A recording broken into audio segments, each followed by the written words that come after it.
Combien d'heures doit-on dormir par nuit et quels sont les meilleurs horaires pour aller se coucher et pour se réveiller en forme le matin?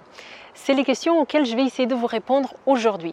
Alors le sommeil est beaucoup mis de côté dans notre société actuelle, mais en Ayurveda, il prend une place primordiale. C'est vraiment une des bases fondamentales en hygiène de vie. Parce que si on ne dort pas bien, on ne peut pas être en bonne santé, on ne peut pas être heureux. Ok? Donc je vais vraiment essayer de faire une vidéo où je vais faire de mon mieux pour que vous puissiez vous adapter et adapter vos horaires de sommeil au quotidien selon vos besoins. C'est parti!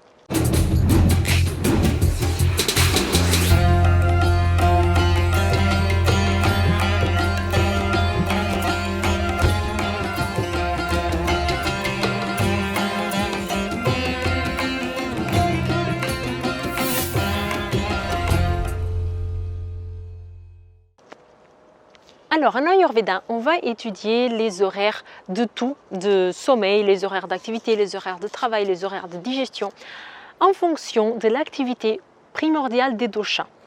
Donc, les doshas, ils vont agir, ils vont être plus prédominants selon certains cadres horaires dans notre journée. Donc, tout ça, ça va dépendre de l'horaire de lever et de coucher de soleil. Je vais partir dans cet exemple que je vais vous donner, je vais partir du principe que le soleil se lève à 6 heures et qu'il se couche à 6 heures. Et donc on va avoir une répartition des doshas dans la journée qui est pareille. Au moment que le soleil se lève, on a le dosha Kapha, après Pitta et après Vata. Et pendant la nuit, c'est pareil. On a d'abord Kapha, après Pitta et après Vata à la fin de la nuit. Si vous regardez que le lever du soleil et le coucher du soleil, ils sont à des moments différents de la journée alors que vous regardez cette vidéo, au moment que vous regardez cette vidéo, il faut faire un petit calcul. C'est que vous regardez l'heure de lever, l'heure de coucher, le soleil, vous faites une répartition du nombre d'heures et vous divisez ça par 3 et vous allez avoir l'impact des doshas, sur les horaires. Donc, partant du principe que le soleil se lève à 6 heures et qu'il se couche à 6 heures. On a donc le dosha Kapha qui commence à 6 heures. De 6 heures à 10 heures, Kapha est prédominant. Et donc, comme il y a Kapha, tout est un peu plus ralenti. Donc, c'est un bon moment pour travailler, par exemple, mais pas dans une excitation extrême. C'est un bon moment pour travailler, mais avec douceur. Aller progressivement se réveiller doucement. Après, de 10 heures à 14 heures à peu près, on va avoir le dosha Pitta qui va être plus dominant. Donc c'est le moment idéal pour la digestion. Donc c'est le moment idéal pour faire votre repas le plus copieux de la journée. Après, de 14 heures à 16 heures, c'est le moment idéal pour faire des activités un peu plus dynamiques parce que le dosha Vata, il va prendre toute son ampleur à ce moment-là.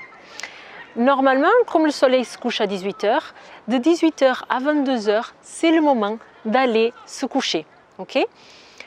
Et ça, on ne le respecte pas trop parce qu'on a tendance à se coucher plutôt à 22 heures, mais en général plus tard dans notre société.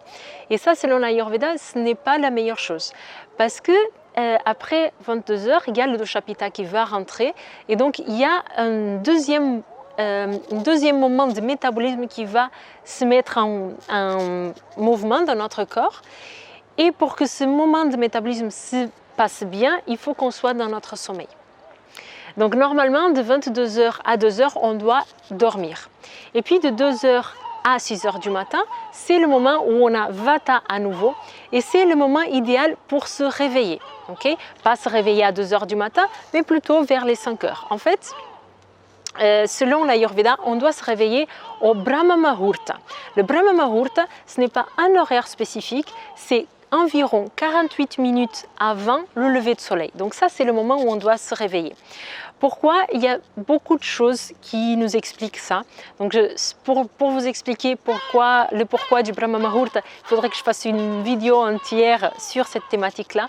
Mais pour faire simple, c'est le moment où toutes nos facultés mentales et physiques, elles vont être plus éveillées. Justement parce qu'on est dans notre moment Vata. Donc il y a le mouvement qui se met en place. Si on se réveille après le lever de soleil, on sera déjà dans le moment du dosha Kapha et donc tout est déjà plus ralenti et ça ne va pas nous aider. Donc le Brahma Muhurta, c'est le moment idéal pour se réveiller. À partir du moment qu'on est réveillé, et là du coup je vais vous donner des explications qui ne viennent pas tellement de l'Ayurveda mais de la naturopathie, parce que c'est plus simple pour comprendre. À partir du moment qu'on se réveille, on a la production d'une hormone qui est l'adénosine. Et cette hormone, elle va continuer à se produire en continu dans notre corps jusqu'au soir où on a un moment qu'on appelle la pression de sommeil. Et ce moment de pression de sommeil, c'est à ce moment-là qu'on commence à avoir envie d'aller se coucher. Donc très souvent, c'est entre les 9h et les 22h et quelques. Encore une fois, ça dépend de ce qu'on a fait dans notre journée et du lever et du coucher de soleil. Après, si on a pris des substances comme le maca, le café, etc., tout ça va être chamboulé. Mais en général, c'est dans les horaires où ça arrive. Et donc, cette pression du sommeil arrive parce qu'on est arrivé à une certaine quantité d'adénosine et donc on est prêt à aller au sommeil. Okay? Donc, le moment idéal pour aller se coucher, encore une fois, c'est dans ce moment avant les 22h ou avant rentrer dans la période Pitta qu'il faut donc calculer par rapport au lever et le coucher de soleil. Donc je voudrais vous dire dans cette vidéo ça, le moment idéal pour se lever, le moment idéal pour se coucher, mais je voudrais aussi vous parler de combien d'heures doit-on dormir. Et ça varie chez chaque personne. Donc en général, on peut dire qu'une personne a besoin entre 6 et 9 heures de sommeil. Très souvent, on voit écrit qu'il faut dormir absolument 8 heures, mais on est tous différents. Okay? Et pour aller un peu plus loin et sortir un petit peu de cette idée des doshas, parce que c'est sûr, on va dire que la personne qui a une constitution de base kapha, elle doit dormir un peu moins que les autres. La personne qui est de constitution de base vata, elle doit dormir un peu plus. Mais aujourd'hui, la plupart d'entre nous ont des déséquilibres. Et donc cette règle-là, elle ne marche pas très bien. Donc je voudrais vous partager deux questions qui viennent du Vaidya-Matej Macedo, qu'il répète sans cesse et qui marchent très bien dans un point de vue d'améliorer notre santé. Posez-vous deux questions. Combien d'heures de sommeil vous pensez en avoir besoin? Et combien d'heures de sommeil vous dormez effectivement?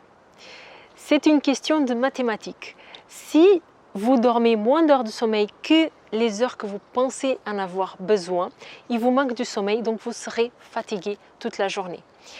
Et donc le nombre d'heures de sommeil que vous avez besoin va dépendre non seulement du dosha qui vous constitue, mais aussi de comment vous menez votre journée. Avez-vous fait beaucoup de sport? Avez-vous travaillé beaucoup plus sédentaire? Qu'est-ce que vous avez mangé? Etc., etc. Donc, si vous vous posez ces deux questions et si vous êtes à l'écoute du moment que cette pression de sommeil arrive et que vous allez vous coucher à cet horaire-là, votre hygiène de vie au niveau du sommeil va fortement s'améliorer. Déjà, il faut commencer par écouter cette pression de sommeil pour pouvoir se coucher. Et si vous vous couchez plus tôt, vous allez automatiquement vous réveiller plus tôt. Et si vous laissez tomber toute substance, tout café, tout stimulant, toutes ces choses-là, vous allez voir que si vous êtes à l'écoute de vous-même, vous allez être en accord avec les préceptes de l'Ayurveda et vous réveiller et vous coucher dans ces horaires que je vous ai dit au début de cette vidéo. Okay? Je voudrais encore dire une dernière chose avant de finir cette vidéo. Je voudrais vous parler du sommeil pendant la journée. Alors le sommeil pendant la journée, il est contre-indiqué selon l'Ayurveda. La sieste, elle n'est pas bienvenue. Il y a des cas exceptionnels, donc les enfants, les femmes enceintes, les personnes malades, les personnes très âgées et dans les cas où on a un été très extrême comme il existe en Inde qu'on ne connaît pas chez nous, on peut dormir dans la journée. Okay? En général, c'est contre-indiqué. Donc pour toute personne, pour la plupart des personnes qui écoutent cette vidéo, c'est contre-indiqué de dormir dans la journée et ça va nous créer des déséquilibres. Si pour une raison exceptionnelle, un jour, on n'arrive pas à dormir le nombre d'heures qu'on a besoin la nuit, on peut compenser, selon les textes ayurvédiques, ce sommeil-là la journée en dormant la moitié du temps qui nous manque. Par exemple, si on a besoin de 8 heures de sommeil et qu'une nuit en particulier on a dormi que 6 heures, On peut dormir 1 heure, c'est-à-dire qu'il nous manque 2 heures de sommeil, on peut dormir la moitié de ce temps, 1 heure dans la journée. Et quand est-ce qu'on va dormir dans la journée? Avant de manger. Si on dort après manger, tout est foutu. Okay? Donc très souvent quand la personne fait la sieste, elle fait la sieste pendant la journée après manger parce qu'elle a trop mangé, du coup elle est trop lourde et du coup elle déconnecte complètement. Et ça c'est bon ni pour la digestion, ni pour le sommeil, ni pour votre santé en général, rien du tout. Okay?